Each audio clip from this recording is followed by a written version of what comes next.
All right, what's going on, guys? Welcome back to another episode of the Beyond the River podcast.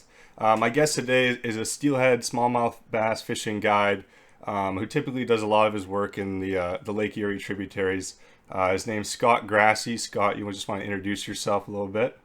Hi, yes, I'm Scott Grassi, and I'm owner guide of Keystone Angler Guide Service, and I'm a multi-species guide, concentrating mostly on steelhead, wild trout, smallmouth bass, and a little bit of musky and pike.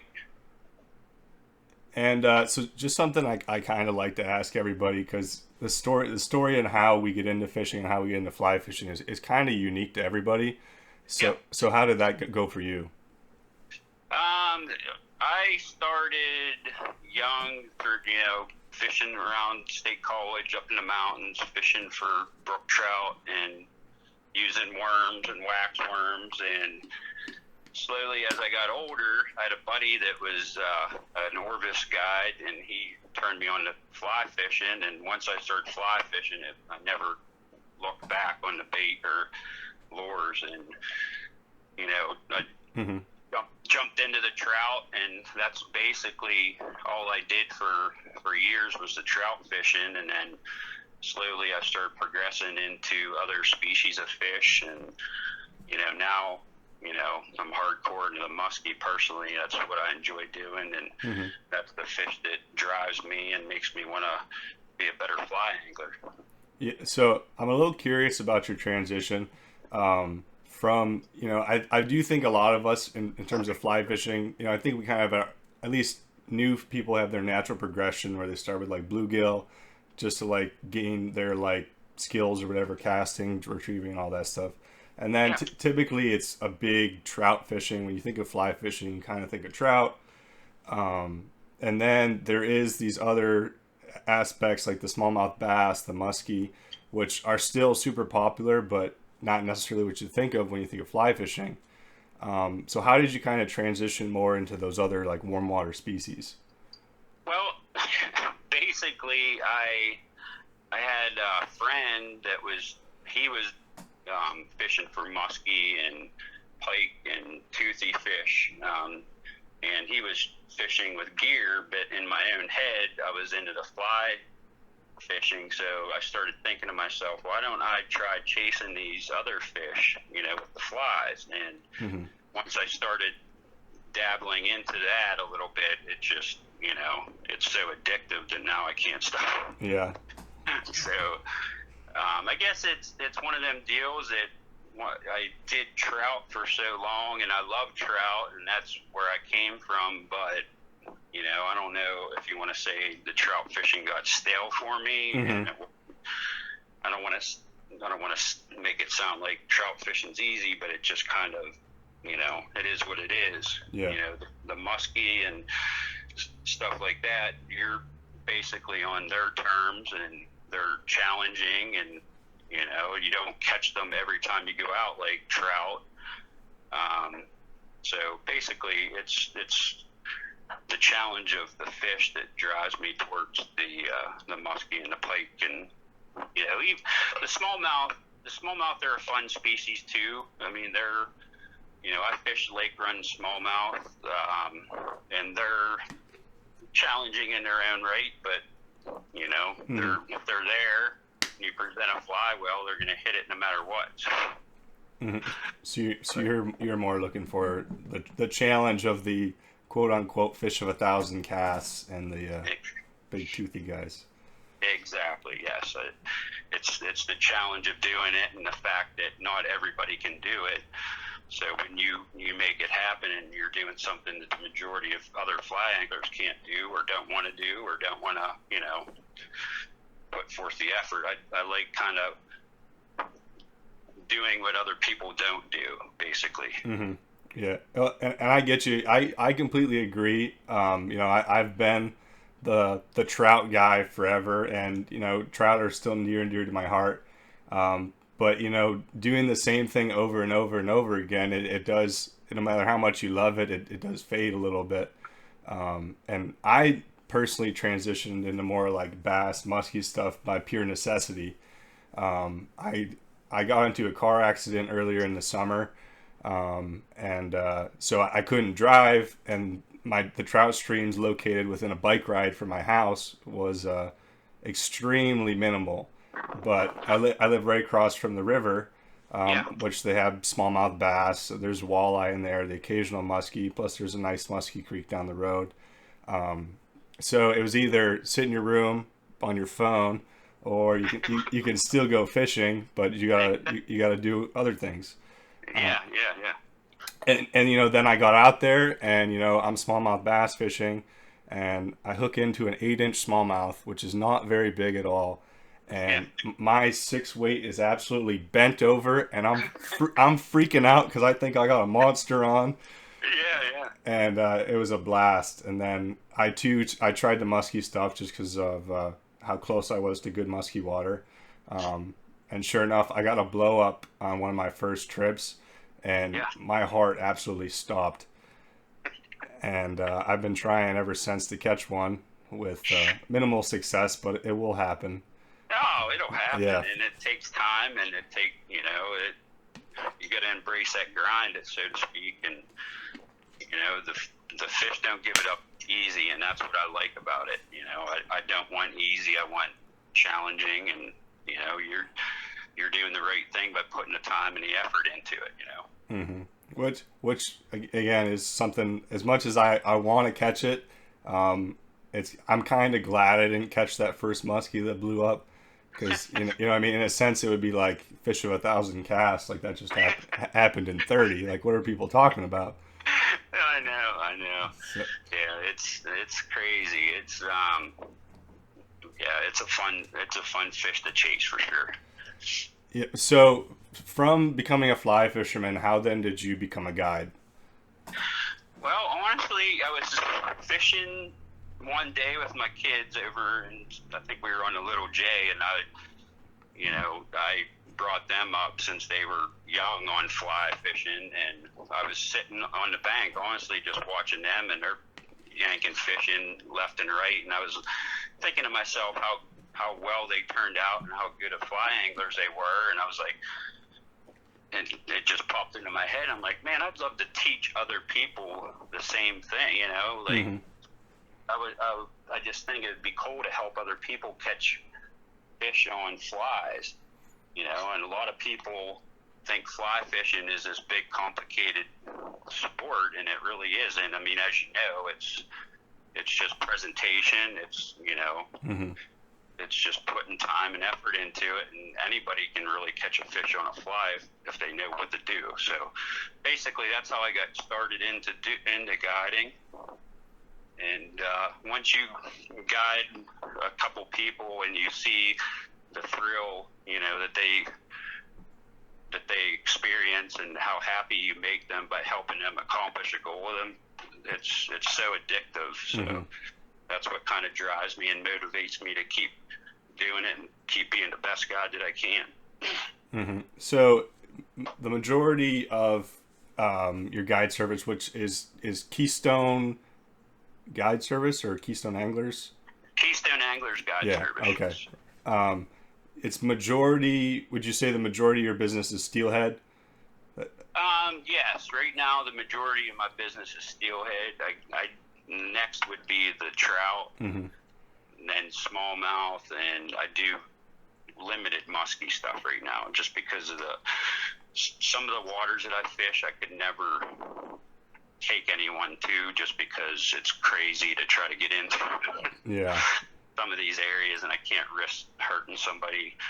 I mean, it's bad enough I'm trying to get into these spots and sinking in mud and tripping over stuff, and so once I start getting established on some other easier places to take people, I'm going to do a lot more musky and pike stuff. So Yeah. Well, that's my main goal. just a sidetrack real quick. We'll get back to the guiding and stuff. But the things that we do as fishermen to catch fish, like the strain we put on our bodies, is ridiculous. It is ridiculous. It's crazy, and taking people out, like I have to pull the reins back on myself a lot of times, and think about who I'm with and who I'm trying to get, into some of these areas, and, you can't risk somebody's safety, Mm-hmm. for a fish. Yeah. Even though we tend to do it to ourselves. Exactly. Yeah, we're different. Yeah. We can get hurt, but we can't hurt others. So. Yeah, for sure. So that actually leads me into a cool side question. So when you're guiding like 7 days a week, 6, 7, 5, 6, 7 days a week, how do you kind of maintain that stamina? Because that's usually early mornings, late nights, and a lot of strain on your body. Yeah, it is, and you just kind of get into the groove of doing it. I tried last fall, I tried to be in shape before the season started, and I just didn't get there. But after about 2 weeks of running the tribs, like, you get in shape pretty quick, because you're averaging. When I'm scouting, I do 7, 8, 9 miles in a day easily. So most of our trips, it all depends on the client that you have. Like, I had other young clients that we've done the same amount of miles, that I do myself in a day, and then there's other ones that you might do 1 or 2 miles. But it is definitely a physical grind, and it's a mental grind too. It's not an easy thing to do, but I embrace it and I enjoy it. And once you get into that rhythm, like, it's just automatic, you just do it and you're happy to do it. Mm-hmm. So how did you become centered around Steelhead, and chasing after those guys specifically? Well, the Steelhead kind of fell in with the motel that I'm part owners with in Erie, called the Steelhead Inn. Mm-hmm. It kind of goes hand in hand with that. A lot of my clients stay here at the Steelhead Inn, and they can jump in with me in the morning, and we run out from here, and it just makes for a nice base setup. So the Steelhead kind of came with the motel, so to speak. And the fact that Steelhead they're a great fish for people to catch a trophy size fish. Mm-hmm. You could take people fishing, their whole life, and they won't catch a 20-inch trout, but you come to Erie and they're going to probably catch a 26-inch steelhead. Like, it's just, there's a lot of opportunity to catch good sized fish for someone that doesn't have that opportunity, maybe fishing around where they live, or, so that was a big draw for me to help people catch trophy sized fish, and the Steelhead kind of goes hand in hand with that too. So. Mm-hmm. And it's a ever growing in popularity. It is fun because the fish are so much bigger. They're hard fighting fish. They're beautiful. It seems more and more people are doing it every single year. So that kind of helps that the industry is growing in the long run. But so as it does grow in popularity, the streams tend to become more crowded. And as a guide, how do you kind of manage the crowds? Do you guide on public water? Do you guide on private water? How do you kind of take care of that situation? Well, that's an awesome question, and we guide all on public water, and that goes back to what I was telling you about me walking 7, 8, 9 miles at a clip, because a lot of that scouting miles that I do is I'm not just trying to find fish, I'm trying to find areas where there's not a ton of fishing pressure before my trips. Mm-hmm. Because I'm not going to take money from somebody and take them down to Walnut Creek and have them stand with 90 other guys in a bathtub-sized hole and try to catch rainbow trout. Yeah. You know what I mean? Like, I've worked my butt off. I travel a ton of miles, and those miles include going to Ohio, all the PA water, and I also have a New York's guide's license. So I'm constantly on the move when I'm not guiding. I'm constantly looking for waterways that there's not a ton of fishing pressure, where I can take clients to, that they're going to have, an enjoyable trip.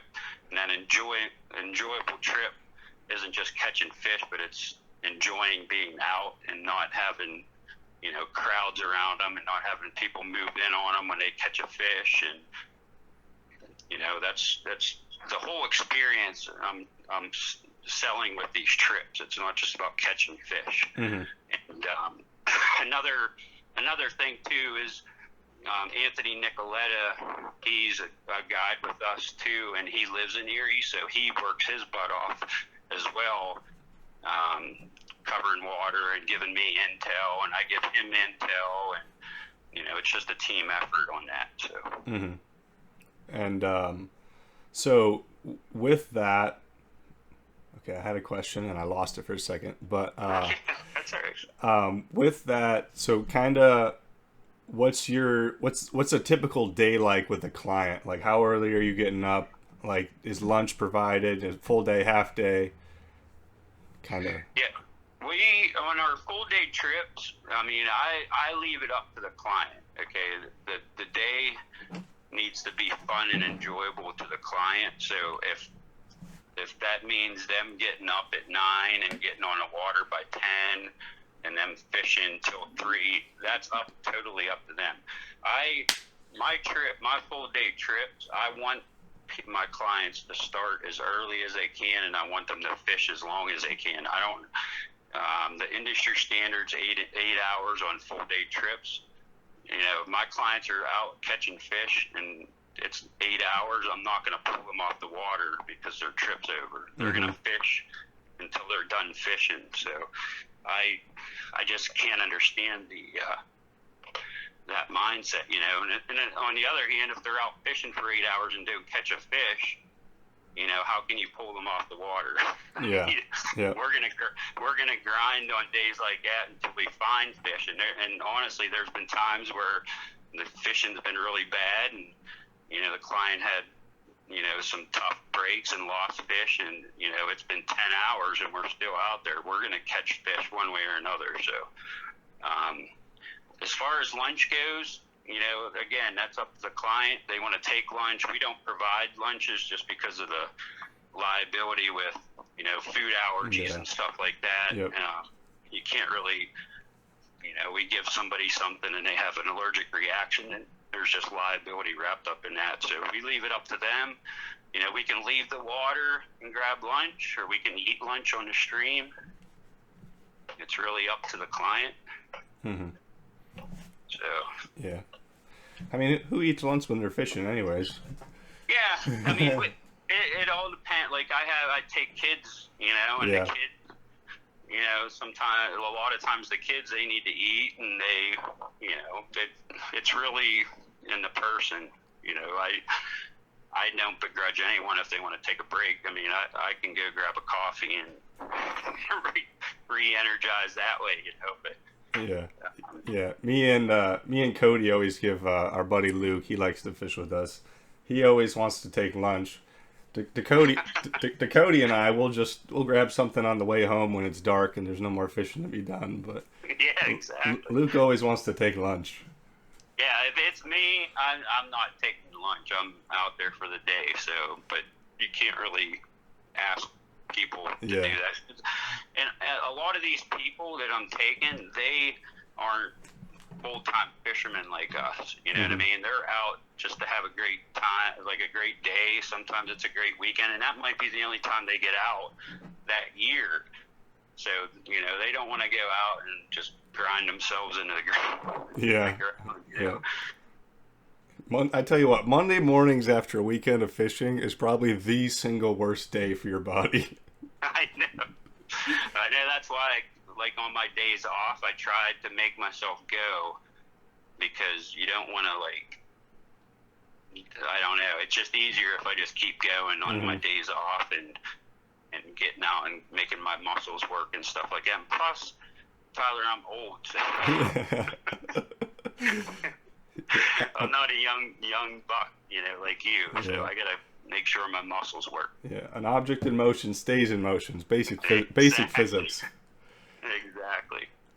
So on some of them tougher days where your clients had some bad breaks, maybe the fish aren't quite cooperating the way you want them to. how do you personally stay in the zone, and how do you try to keep your client to stay in the zone? Because it can get pretty tough out there. It is. And I'm going to give you an example. Last weekend, I took two older gentlemen. The one is battling cancer, and it was everything for that poor guy to get out on the creek. Mm-hmm. You know, and we were on. I got him in the position on some great water over on Spring Creek, and I just don't understand why the fish weren't. You know, the setup was there and his presentation was there. And I've never seen Spring Creek fish that bad. I mean, yeah, it was just one of those days. But you know, I just stay upbeat with the client, and we talk, and you know, we discuss strategies, and we discuss non-fishing stuff. It's just communication is the key, and he was in it, you know, all day, and unfortunately he didn't catch any fish, and he lost a couple fish, but that's that's just one example. It you know, happens all the time where things just aren't going your way. A lot of it with the steelhead revolves around water. mm-hmm. You know, when things get low and clear, you know, the fish tighten up. There's a lot of fishing pressure around. It doesn't, you know, the sun comes up. You know, there's lots of factors that revolve around a successful day. And, you know, when things aren't going your way, you got to be upbeat. And, you know, if the client sees you down, they're going to be down. Yeah. You know, you can't let that happen. So. And, you know, for those that don't know why that's so frustrating, Spring Creek is actually the highest density trout stream in Pennsylvania. It's got something around 5,500 trout per mile. I know, and I mentioned that to the client, and I don't know if that was good or bad.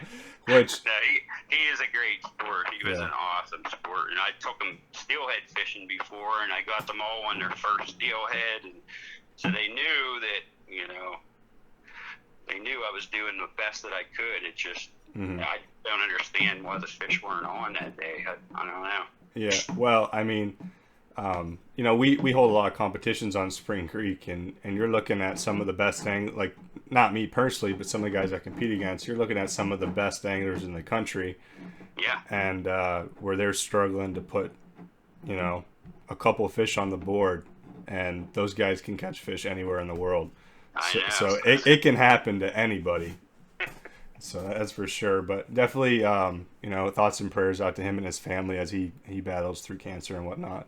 Yeah, I'm sure they're very appreciative. They're great, you know. And I mean, all my clients, I honestly, almost all of them that I've taken out over the last 3 years, I still communicate with. And when you spend a day with someone on the water, you end up being friends with them, and it's tough when one of them's down, and you know, it's a tough situation. So I appreciate that very much, Tyler. Yeah. And so how much of your guiding clientele would you say is return clients at this point? I'm gonna say maybe 60% right now. I got a huge influx of new business coming in, and I don't know where it came from, but it's like rolling in, and I got, like, my November up here already is already booked, and I'm not sure. I think there might be only a handful of people that I've taken before, so, yeah. I mean, it's one of them deals. It's like any other business. If you do a good job for someone, they're going to spread the word. They're going to, you know, give you high regards to their friends and family. And, you know, that's, you know, that could be some of that business that I'm getting is word of mouth from other people. Yeah. You know? Well, and personally, what I look at when you say 60% return clientele, that to me says you did a good job and they're happy with your service. They want to come back. And then the new influx, you know, that to me at least is even more exciting, because my guess is that is how they got your name. You know, if you're getting all of a sudden an increase in influx of new people, they somehow heard that you're a half decent guide and you can help out. Yeah. So that's cool. I'm very happy for you, man, that that's Yeah, happening. I appreciate it. I'm going to give you an example. Last fall, I took a young boy. He was 12-year-old. His name's Dustin, and his dad, Rob. They came up with me for a trip. Mm-hmm. And Rob caught a fish. Dustin lost fish all day. He couldn't keep one stuck. So it was literally 2 weeks later. They called, can you get us in again? We're bringing so-and-so. I'm like, yeah, absolutely. I got them in. Dustin pouring the fish. They were all staying on. They all caught fish. Mm-hmm. 2 or 3 weeks later, he called me, hey, I'm going to bring so-and-so. Another guy.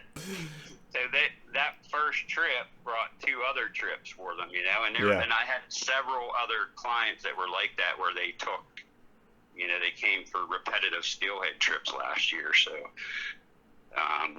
that is definitely a good sign that I'm doing something right for people, and they're happy and they want to come back, and so that's a very rewarding experience. Yeah, that's really cool. So is guiding something that you're able to do full time? Is obviously you said you're co-owners with the motel, Yep. but is that what you do full time, I guess? Yeah, I'm kind of doing the guiding full time.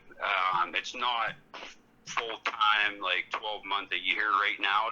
Mm-hmm. But that is definitely my goal and my ambition is to be more active during the summer, and that's going to revolve around getting a boat and other things. You got to kind of do this in stages, and I mean for financial reasons and stuff like that. So that is definitely my goal, to do more muskie and pike and get people catching those things, or at least experiencing what those fish are all about. So I really want to get people on muskie. That's something that's going to drive me, and yeah, I really want to do it.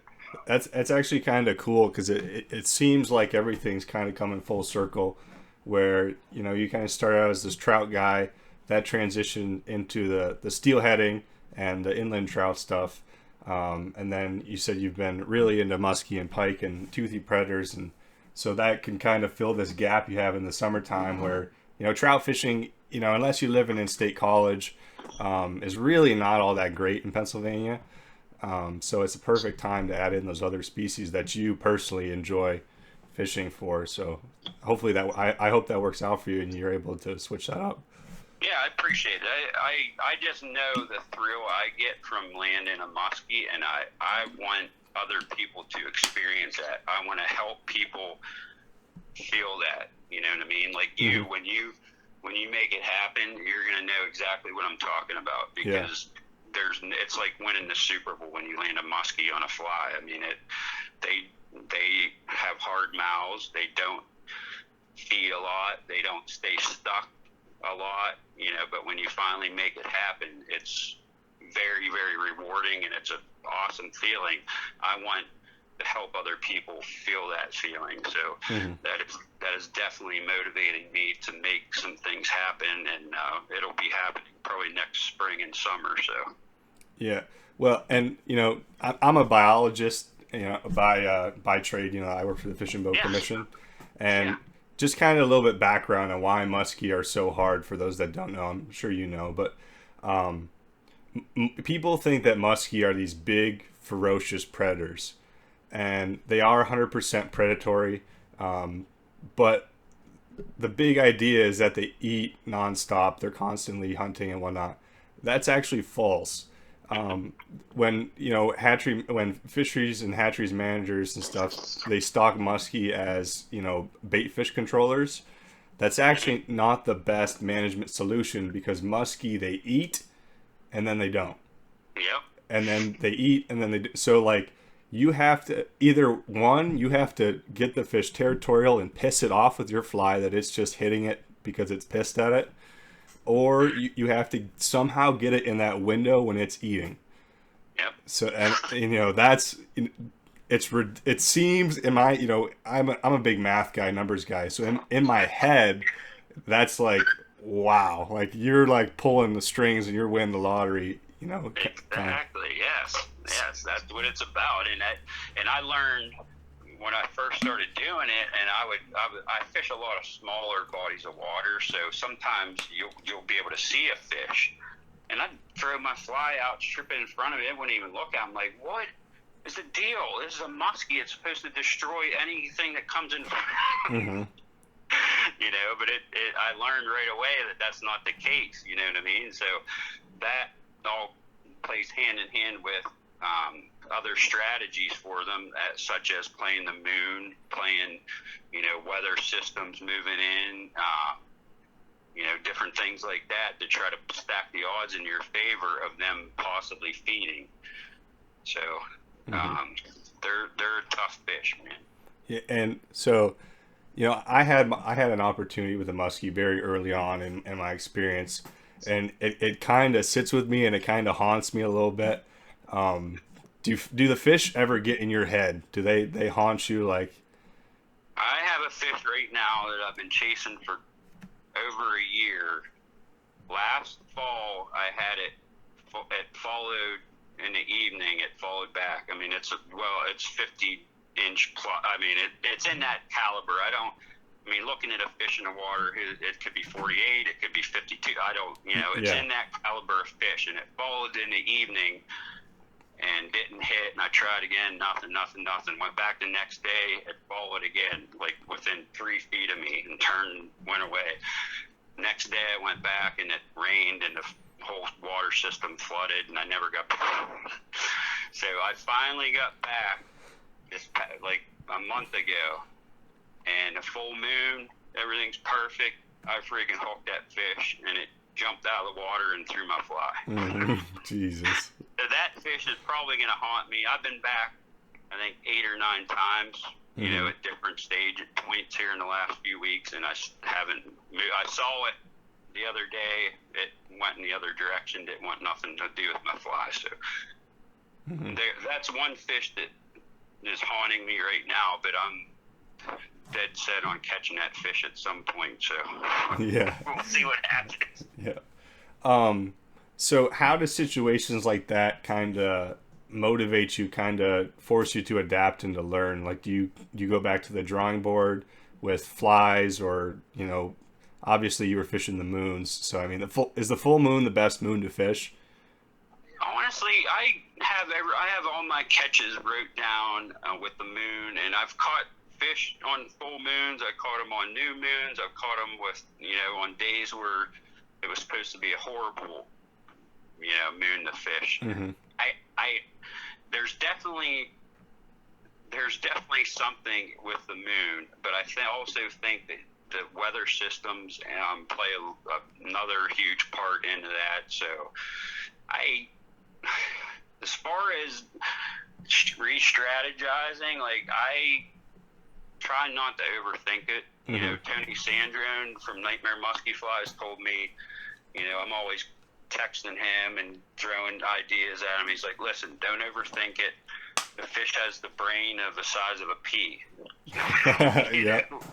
All he's thinking about, or she, is eating. So you just have to, you know, play things right. You know, make sure you're fishing for a fish like that on a day where they should be feeding, and, you know, present a fly in a manner that they want, and, you know, hopefully everything comes together. So I just think you can overanalyze things and throw different flies, and, you know,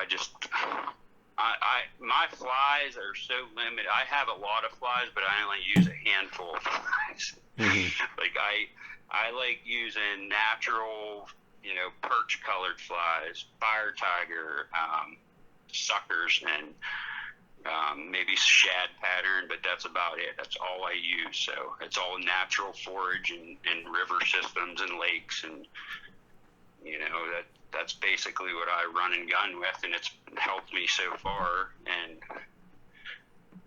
I just keep using them, you know. Yeah, well, it's anything. It's like the confidence flies when you're trout fishing. I know we all have that. But, you know, it's been a while since I thought about that fish actually have the brain size of like a pea. And you think about that, that kind of pisses me off that they outsmart us that much when they're that. I know. Honestly, listen, they do have the brain of the size of a peep, but they do have instincts that keep them alive and keep them safe, and so they're smarter than that brain-sized peep. Yeah, well, and see, us as humans, we don't think about that because we've kind of been able to get out of that. So we don't survive. We don't live to survive.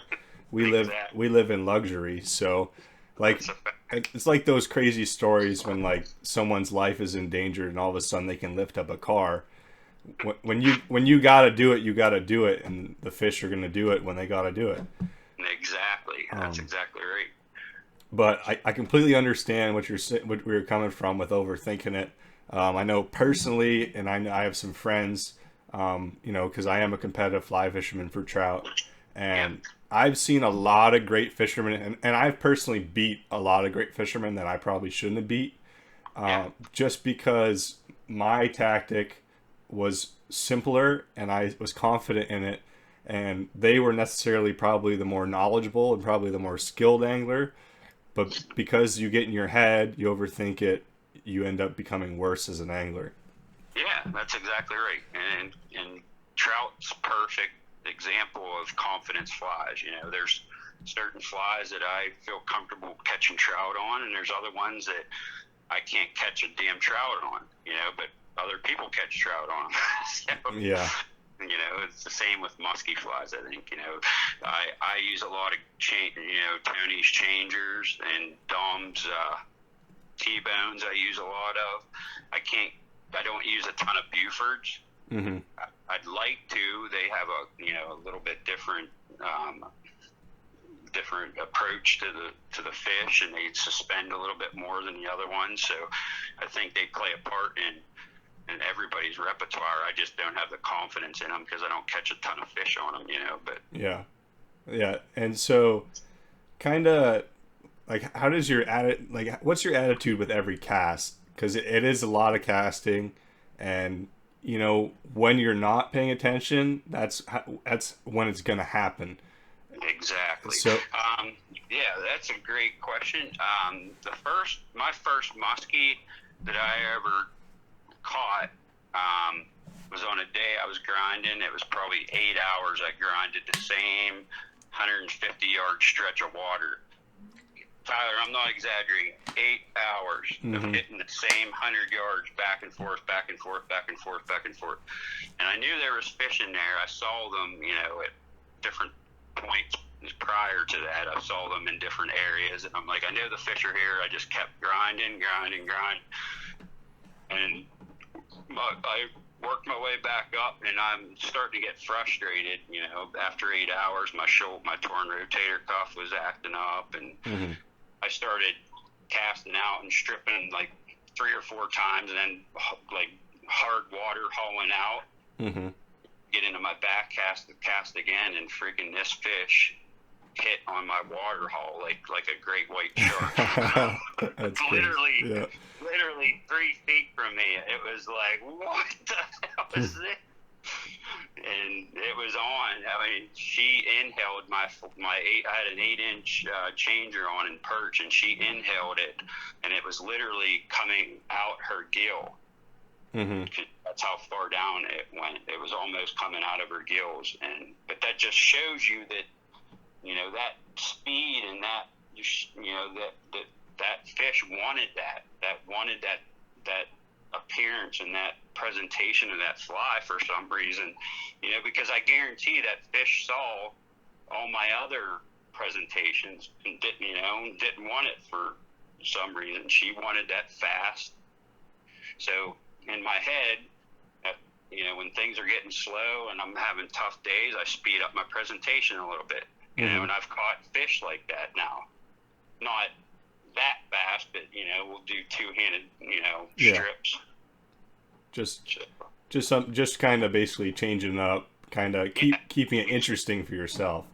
Yeah, that, and, the fish want a presentation that they want. There's other times, like in the wintertime, I'll dead drift and swing a 12-inch fly, and I've caught fish like that. I guarantee there's not a lot of dudes doing a dead drifted swinging fly to catch muskies. You know, that's just not normal. Like, but that's something that I found works.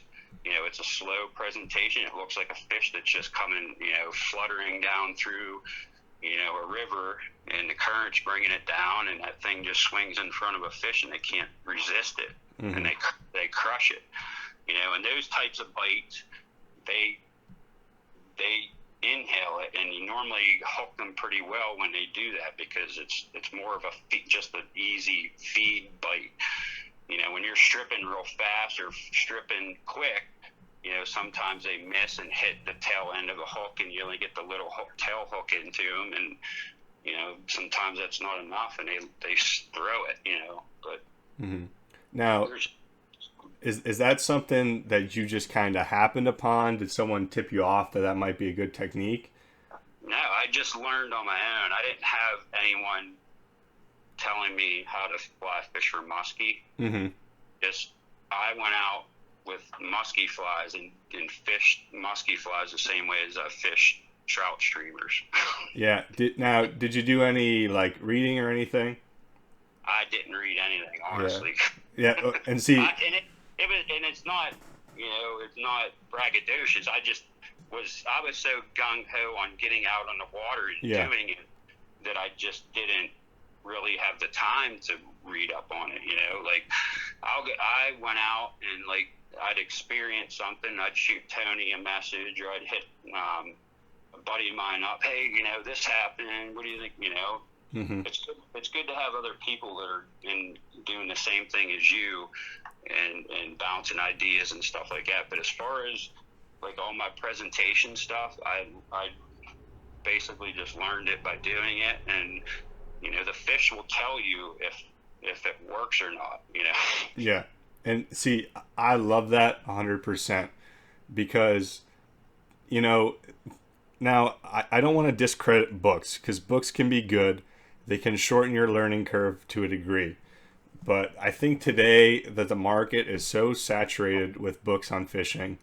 And if you're just looking for something to read in the wintertime, go ahead, read those books. But I personally, and I feel you feel the same way, I feel there's no substitute for time on the water. Exactly. That's exactly right. And, you know, a lot of the stuff that I'm talking to you about is stuff I fish in rivers and streams. And, you know, what I'm doing in that is different than what guys are doing in lakes. You know what I mean? It's a whole different ballgame what I'm doing, you know.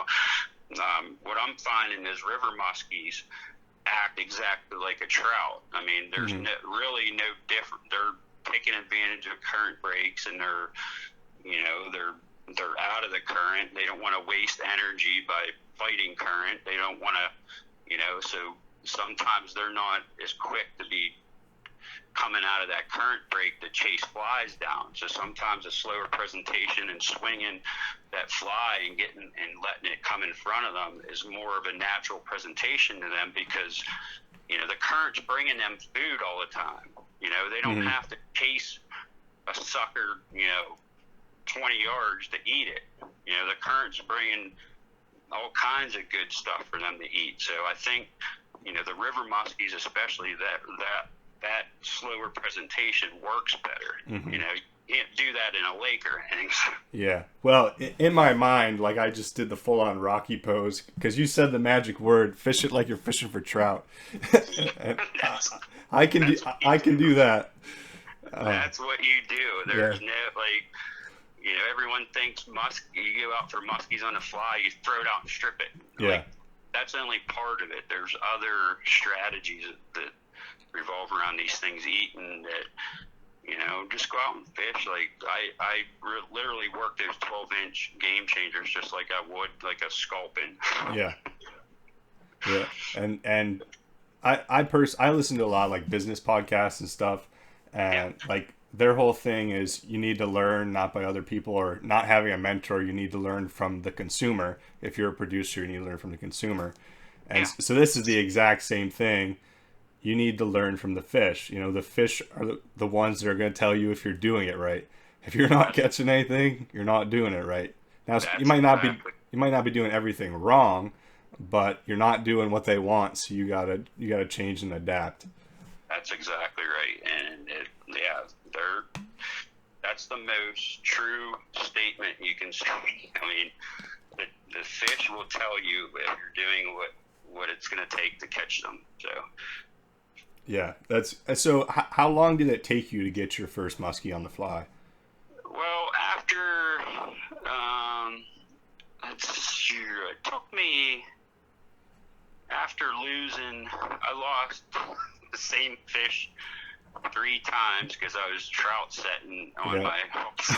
You gotta hate After that. that fish, the one that I ended up catching was probably, I think it was a month or so. Yeah. Yeah, maybe 4 to 6 week period, somewhere in that ballpark. And how many trips within that 4 to 6 weeks? About 100. Jeez, nice. No, I'm exaggerating. Yeah. I was going, I don't know, 3 days a week. Yeah. So, probably 15, 16, 17 times it took. Yeah. So definitely a good effort by any means. Yeah, it's one of them that I think I posted something on Facebook. I took a picture of one that was sitting in front of me and it wouldn't eat, and I said the more tight-lipped these fish are, the more determined I am to catch them. Mm-hmm. And that's kind of been my MO. I mean, when they shut down, it just drives me crazy and makes me want to fish even harder and longer. Yeah. So I'd like to start wrapping up a little bit. I could go for days just because it's been fun. In terms of guiding, in terms of fly fishing, what's kind of your end goal? What's kind of your ultimate high for all this? My end goal is to have a highly successful guide service to where I can guide 12 months out of the year, and I every person that I take catches a fish. Yeah. I mean, I'm literally going to do this till I can't walk anymore. So it's just, it's just like any other business. You want it to succeed, and you want to be successful at it. So. Mm-hmm. So do you still have dates and stuff available for this coming Steelhead season? Right now I have some limited days in October, and October's kind of tough. I have I have clients that I've taken before. They're kind of on call for when things start to open up in October, so they're not technically on my October schedule, but my November is totally booked. I don't even know if I have a day off in November, and I have a bunch of December trips on there, but it's pretty, wide open for December. And there's great fishing through the winter too, as long as it doesn't freeze. Mm-hmm. The winter time is an awesome time to fish because there's not as much fishing pressure. Yeah. And last year there were several times through the winter I literally busted ice with clients, and we'd be busting ice, fish would be scattering everywhere, and Tyler, literally 5 minutes later, these guys are banging fish left and right. The fish will feed all winter long.